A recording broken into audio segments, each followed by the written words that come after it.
ఆస్ట్రేలియాలో juice people పైన ఒక అతిపెద్ద ఉగ్రదాడి జరిగింది. అక్టోబర్ 7, 2023న ఇజ్రాయెల్ ప్రజలపైన హమాస్ ఉగ్రవాదులు ఏ విధంగా దేశంలోకి ఎంటర్ అయి దాడి చేసి వేల మందిని చంపారో సేమ్ అలాంటి ఒక దాడి ఇప్పుడు ఆస్ట్రేలియాలో ఉన్న జూస్ పీపుల్ పైన జరిగింది. మీరు ఇక్కడ చూసినట్టయితే ఇది అక్టోబర్ 7, 2023న ఇజ్రాయెల్ ప్రజలపైన జరిగిన దాడికి సంబంధించిన ఫోటో. ఇలాంటి ఫొటోస్ ఇప్పుడు ఆస్ట్రేలియా నుంచి వస్తున్నాయి. హమాస్ ఉగ్రవాదులు ఇజ్రాయెల్ పైన దాడి చేసినందుకు ఇజ్రాయెల్ మిలిటరీ కంప్లీట్ గాజాను ఈ విధంగా బూడిద చేసింది. అయితే అందరూ ఇజ్రాయెల్పై జరిగిన దాడిని మర్చిపోయి ఇజ్రాయెల్ గాజా ప్రజల మధ్య దాక్కున్న హమాస్పై చేస్తున్న మిలిటరీ ఆపరేషన్ గురించి ఎక్కువగా మాట్లాడి ఇజ్రాయెల్ని క్రిటిసైజ్ చేస్తున్నారు. గాజాని సపోర్ట్ చేస్తూ ప్రపంచవ్యాప్తంగా నిరసనలు చేశారు. కానీ ఎవ్వరూ కూడా ఇజ్రాయెల్ ఈ విధంగా గాజా పైన ఎందుకు దాడి చేసింది, అసలు ఈ దాడిని మొదలుపెట్టింది ఎవరు అనే విషయాన్ని తెలుసుకునే ప్రయత్నం చేయలేదు. హమాస్ ఉగ్రవాదులు ఇజ్రాయెల్ పైన దాడి చేయకపోతే గాజాకి ఇజ్రాయెల్ చేతిలో ఈ పరిస్థితి వచ్చేదా? ఎనీవే, వరల్డ్ వైడ్గా దాదాపు మొత్తం 1.5 కోటి మంది జూస్ ప్రజలు ఉన్నారు. ఇందులో దాదాపు 70 నుంచి 80 లక్షల మంది ఇజ్రాయెల్లో ఉన్నారు. సెకండ్ లార్జెస్ట్ జూష్ పాపులేషన్ అమెరికాలో ఉంటుంది. రీసెంట్ రిపోర్ట్స్ ప్రకారం అమెరికాలో దాదాపు 64 లక్షల మంది జూస్ ప్రజలు నివసిస్తున్నారు. అలాగే ప్రపంచవ్యాప్తంగా డిఫరెంట్ దేశాల్లో ఇంక్లూడింగ్ మన ఇండియాలో కూడా కొద్ది మంది జూస్ ప్రజలు ఉన్నారు. మన ఇండియాలో దాదాపు 5,000 వరకు జూస్ ప్రజలు ఉన్నారు. వీళ్ళు ఎక్కువగా ముంబై, కలకత్తా, కొచ్చి, పూణే, ఢిల్లీ లాంటి ప్రాంతాల్లో ఉన్నారు. ఇక నిన్న ఉగ్రదాడి జరిగిన ఆస్ట్రేలియాలో దాదాపు 1,00,000 మంది జూస్ ప్రజలు ఉంటున్నారు. అయితే ఆస్ట్రేలియాలో ఉన్న ఈ జూస్ ప్రజలు ఇజ్రాయెల్కి చెందిన వాళ్ళు కాదు, ఆస్ట్రేలియా సిటిజన్షిప్ కలిగిన వాళ్ళు. అయితే నిన్న 14 డిసెంబర్ జూస్ మతస్థులకు ఒక పవిత్రమైన రోజు.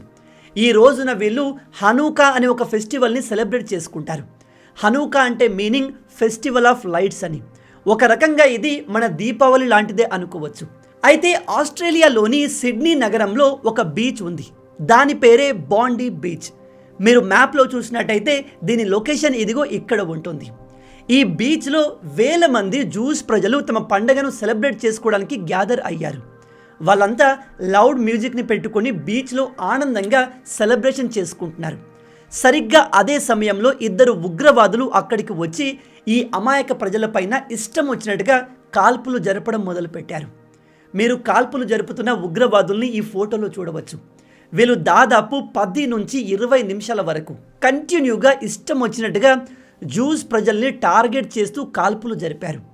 ఇప్పటి వరకు ఉన్న సమాచారం ప్రకారం ఈ దాడిలో దాదాపు 16 మంది ప్రాణాలు కోల్పోయారు అండ్ 40 కన్నా ఎక్కువ మంది సివియర్గా గాయపడ్డారు. ఈ చనిపోయిన వారి సంఖ్య ఇంకా పెరిగే అవకాశం ఉంది. ఈ దాడి జరిగిన వెంటనే లోకల్ పోలీసులు ఆ ప్రాంతానికి వచ్చి ఈ 2 ఉగ్రవాదుల్ని న్యూట్రలైజ్ చేశారు. ఈ ఉగ్రవాదుల్లో ఒకడు పోలీసులు జరిపిన కాల్పుల్లో అక్కడే చనిపోగా ఇంకోడు తీవ్రంగా గాయాలతో దొరికాడు. ఇక ఈ దాడి చేసింది ఎవరు, వీళ్ళ బ్యాక్గ్రౌండ్ ఏంటి అనే విషయానికి వస్తే షాకింగ్లీ ఈ దాడి చేసిన 2 దుండగులు తండ్రి కొడుకులు. కొడుకు పేరు అక్రమ్, వీడి వయసు 24 సంవత్సరాలు, తండ్రి వయసు 50 సంవత్సరాలు. అతని పేరు ఇంకా అఫీషియల్గా బయటికి రాలేదు. ఇంకో షాకింగ్ విషయం ఏమిటంటే వీళ్ళిద్దరూ పాకిస్తాన్కి చెందిన ఉగ్రవాదులే. వీళ్ళు ఈ దాడిని ఎందుకు చేశారు అంటే ప్రజెంట్ గాజాలో జరుగుతున్న దానికి ఇజ్రాయెల్పై ప్రతీకారం తీర్చుకోవడానికి వీళ్ళు ఆస్ట్రేలియాలో ఉన్న జూస్ ప్రజల్ని టార్గెట్ చేశారు. అదేంటి, ఇజ్రాయెల్ పైన ప్రతీకారం తీర్చుకోవడానికి ఆస్ట్రేలియాలో ఉంటున్న జూస్ ప్రజల్ని ఎందుకు టార్గెట్ చేశారు అంటే ఇజ్రాయెల్ జూస్ మెజారిటీ దేశం. వీళ్ళు జూస్ మతస్థులు ఏ దేశంలో ఉన్నా ఎక్కడ ఉన్నా తమ సొంత ప్రజలుగా కన్సిడర్ చేస్తారు. అందుకే ఈ ఉగ్రవాదులు జూస్ కమ్యూనిటీని హర్ట్ చేస్తే ఇజ్రాయెల్ హర్ట్ అవుతుంది అనే ఉద్దేశంతో ఈ పని చేశారు. మొత్తంగా వీళ్ళు పాలస్తీనా, గాజాను సపోర్ట్ చేయడానికి ఈ అటాక్ని చేశారు. అండ్ ఇప్పుడు వస్తున్న రిపోర్ట్స్ ప్రకారం ఈ ఇద్దరికి హమాస్ ఉగ్రవాదులతో కనెక్షన్ ఉంది అని తెలుస్తుంది. వీళ్ళిద్దరికి ట్రైనింగ్ ఇచ్చింది, ఆయుధాలు సప్లై చేసింది హమాజే అని చెప్తున్నారు.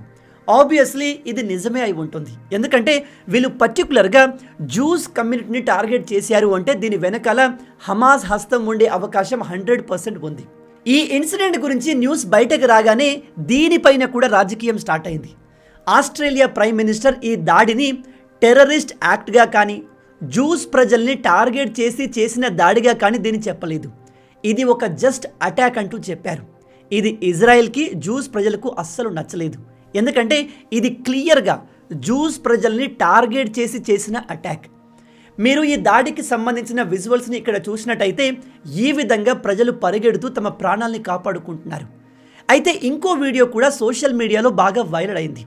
అందులో ఒక వ్యక్తి ప్రజలపై కాల్పులు జరుపుతున్న ఒక ఉగ్రవాది పైన దాడి చేసి అతని దగ్గర ఉన్న ఆయుధాన్ని లాక్కొని ఆ ఉగ్రవాది పైన వెపన్ని యూజ్ చేయలేదు. దాంతో ఆ ఉగ్రవాది అక్కడి నుంచి తప్పించుకొని పారిపోయి ఇంకో ఉగ్రవాదితో కలిసి మళ్ళీ అటాక్ చేయడం స్టార్ట్ చేశాడు. అయితే ప్రజెంట్ ఈ ఉగ్రవాది దగ్గర వెపన్ లాక్కున్న ఈ పర్సన్ సోషల్ మీడియాలో హీరో అయ్యాడు. అందరూ ఇతన్ని అప్రిషియేట్ చేస్తున్నారు. నిజంగా ఇది ఒక హీరోయిక్ యాక్టే. ఉగ్రవాదులు ఇష్టం వచ్చినట్టుగా కాల్పులు జరుపుతుంటే అందరూ ప్రాణభయంతో పారిపోతారు. కానీ ఇతను మాత్రం భయపడకుండా ఉగ్రవాది పైన దాడి చేశాడు అంటే చాలా గొప్ప విషయం. అయితే ఇప్పుడు ఇతని పేరు విషయంలో కూడా పెద్ద గొడవ స్టార్ట్ అయింది. ఇతను ఒక ముస్లిం అహ్మద్ అని కొందరు చెప్తుంటే, లేదు ఇతని పేరు ఎడ్వర్డ్, ఇతను ఒక క్రిస్టియన్ అని ఇంకొంతమంది చెప్తున్నారు. ఇతని పేరు విషయంలో ఈ గొడవ ఎందుకు స్టార్ట్ అయిందో మీకు అర్థమైంది అనుకుంటున్నాను. ఆస్ట్రేలియా ప్రైమ్ మినిస్టర్ చేసిన ఈ ట్వీట్ పైన ఇప్పుడు ఇజ్రాయిల్ అండ్ జూస్ ప్రజలు కోపాన్ని చూపిస్తున్నారు.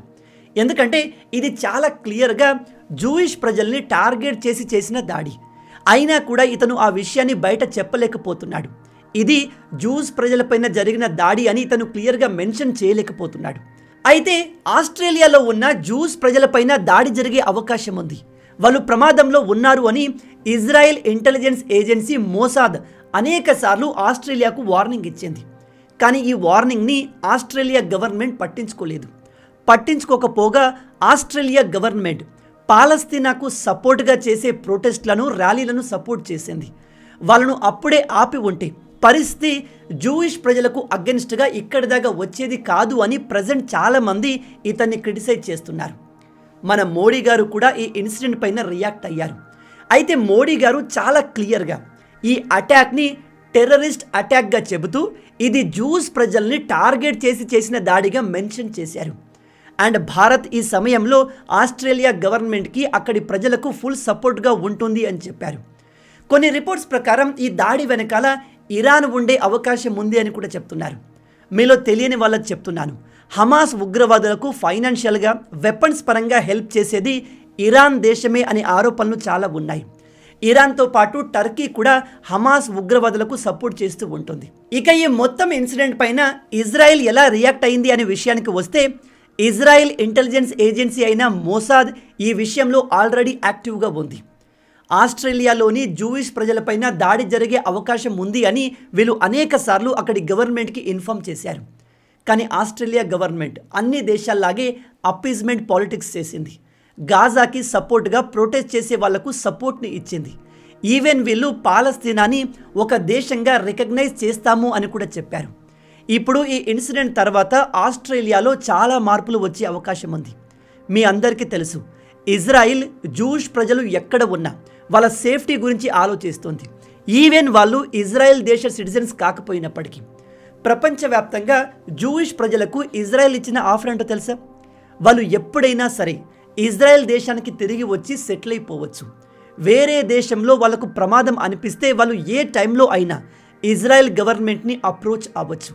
కాబట్టి జూయిష్ ప్రజలపై జరిగిన ఈ దాడిని ఇజ్రాయెల్ ఊరికే వదిలిపెట్టదు.